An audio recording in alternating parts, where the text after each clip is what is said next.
Broncos country. Are you guys ready for the blizzard?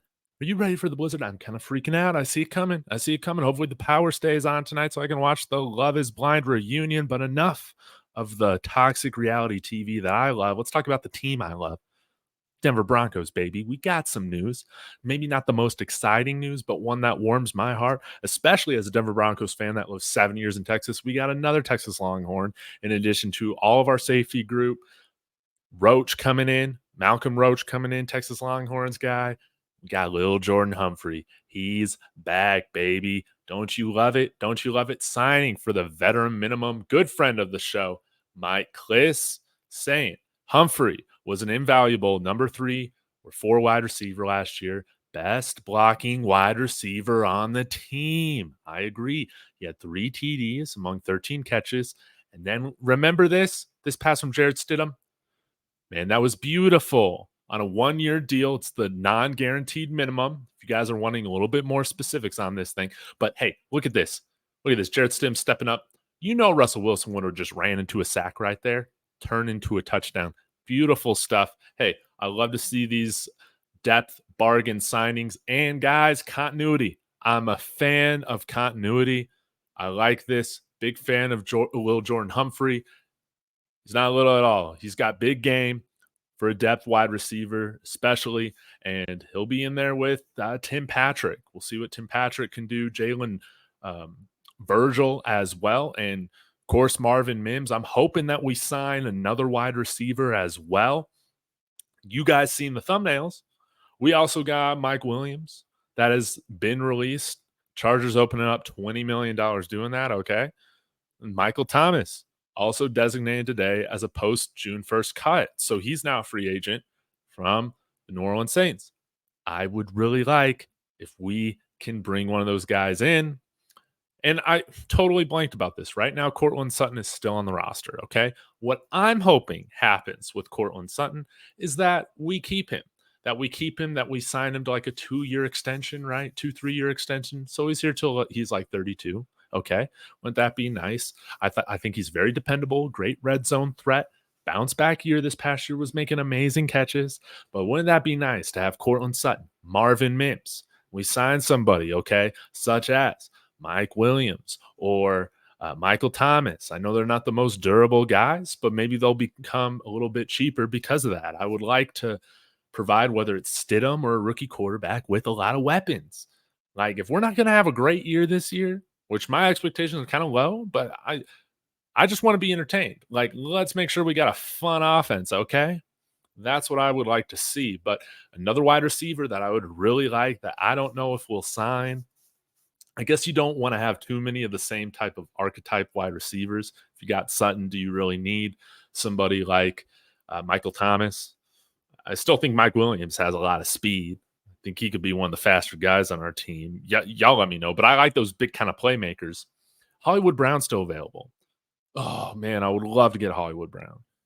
But, of course, we got 8 picks. Hopefully we can use one on another wide receiver, right? But anyways, let's take a look at what the Broncos have to work with right now from cap space perspective. I went ahead and plugged in the $1.2 million for Lil'Jordan Humphrey, as well as like the $4-ish million hit this year for Will Lutz. That could be a little bit different. This number should include, already takes into the equation money set aside for the draft. So, hey, we got a little under $30 million to spend if we want to. Now, hey, let's say we are taking on that $50 million or whatever it is from Russell Wilson. See, that number's a lot smaller now. So we still got some other moves that we can make, though. We could still maybe figure out like a restructure with Alex Singleton if we wanted to do that. That would save us like $2.5 million. Again, there are like other guys that I feel like we should cut. You guys know I go over like this all the time, but like Tremont Smith, like you can cut him, right? But Malcolm Roach, his cap hit this year, only $2.8 million. I mean, that's great stuff. But I would love for us to target another weapon in the passing game. I saw that Gerald Everett, somebody that I talked about yesterday, signed to the Bears. But hey, we got Adam Troutman back, so that's a nice little depth signing. Guys, I got a question for y'all. If Brock Bowers is available at 12, do you take him or are you trading back? I guess it depends on how you feel about guys like Bo Nix, Michael Penix, and all that. I think if you want to take one of those guys though in the second round, say Penix or Rattler's available, I think it's a lot easier to trade into a second round pick, right, than it is to trade into the first round or to trade up from 12 to 4, right, or 12 to 6. Could be really tough. But let me go ahead and show you like who all is available from the wide receiver position. Of course, yesterday I talked a little bit about some inside linebackers. I mean, Calvin Ridley. I mean, this is just insane. Just insane. But it is what it is. Hunter Renfro was also released. That'd be kind of cool. Have him on the team. You know, Tyler Boyd's still available. Odell Beckham got cut. So a lot of good wide receivers available. Curtis Samuel, still only 27, okay? And he'll probably be cheap. Same with DJ Chark. Like all these guys I feel like are pretty quality that the longer this thing goes out in free agency, the cheaper they're going to be, baby. So hopefully we can just get one of them, get another veteran receiving pass catcher. My preference out of all these guys, I probably should have put him in the thumbnail. It's Marquise Hollywood Brown, baby. We need some speed. We need some guys with some juice. You see what the Dolphins are able to do with Jalen Waddle and Tyreek Hill on the field, man. Imagine we got Marvin Mims and Hollywood Brown on the field. I know he's a little hurt, but guys, let's be honest. Half of the wide receivers that play in today's game, they're a little injury prone. We draft another one. We got to have depth there, okay? But I like Marquise Brown. Laviska Shenault, maybe Sean Payton is intrigued by his versatility. You know, can play a little running back too, do all sorts of different things. He shouldn't cost more than the veteran minimum. That's how I feel about it. Van Jefferson's another burner too. That would be kind of interesting. So I want to see us go after another pass catcher and maybe another cornerback as well. Again, seems like they're pretty confident in Riley Moss even after this. After this redshirt year that he had. But hey, Xavier Howard just got cut. Can we bring him in on a cheap deal? JC Jackson, okay.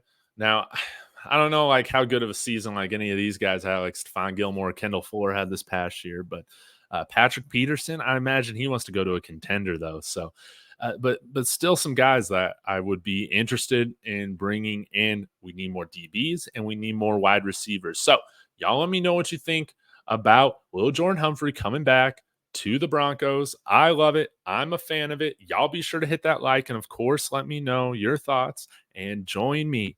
Hit that little subscribe. We're almost past or almost at 200 subs. Isn't that crazy? Shout out to everybody. Again, shout out to Mark Lewis writing me a 2-page essay on the case for Jarrett Stidham. That video blew up. Big props to you, man. You need to start a YouTube channel. So appreciate all of you guys. I will be back when there's more Broncos news. And as always, Bronco Land, go Broncos.